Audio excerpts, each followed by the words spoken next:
오늘의 조선일보 사설은 갭투기, 오피스텔 11채, 군 복무 아들의 30억 증여, 그래도 당선권이라는 제목입니다.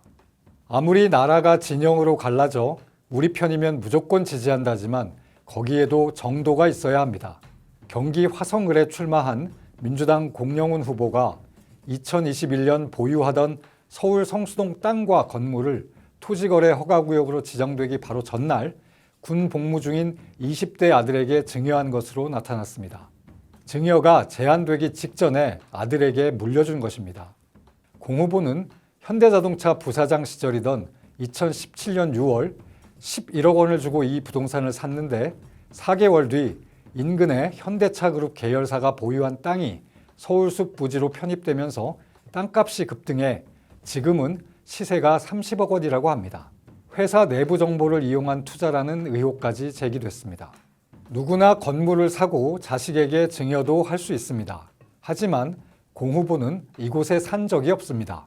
민주당은 올 초 국회 인사청문회에서 공 후보와 같은 성수동에 비슷한 부동산을 취득한 장관 후보자에게 실거주하지 않았다는 이유로 투기 의혹을 제기했습니다. 공 후보는 이런 사실을 당에 신고했다고 했습니다. 민주당은 그럼에도 공 후보를 공천한 이유를 설명해야 합니다. 같은 당에서 경기 안산갑에 출마한 양문석 후보는 2021년 서초구 잠원동 아파트를 구입하면서 대학생 장녀 이름으로 11억 원의 주택담보대출을 받은 것으로 드러났습니다. 아무 경제활동도 없는 대학생이 거액을 어떻게 대출받을 수 있었는지, 그리고 그 이자는 어떻게 감당해 왔는지 의문이 들 수밖에 없습니다. 양 후보는 영끌 광풍 일대라 대출의 편법 소지가 있었음을 인정한다고 했습니다. 양 후보는 차관급 방송통신위원을 지냈고 국회의원, 도지사 선거에 잇따라 출마한 사람입니다. 두 사람 외에도 이번 총선에서 부동산으로 논란이 된 후보는 대부분 민주당 소속입니다.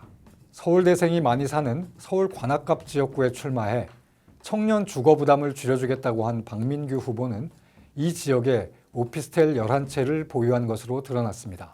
앞서 38억 원대 부동산을 사면서 37억 원 빚을 내 갭투기 의혹을 받은 민변 출신 세종갑 이영선 후보는 공천이 취소됐습니다.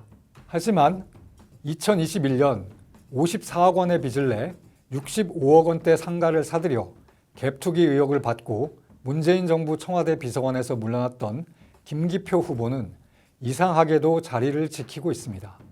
김 후보는 이재명 대표 측근 김용 씨의 변호사입니다. 민주당 후보들이 부동산을 사들인 시점은 대체로 영끌붐이 일던 문재인 정부 시기입니다. 문 정부의 부동산 정책 실패로 집값이 폭등했고 20, 30대 청년들이 이에 휘말려 지금 큰 고통을 겪고 있습니다.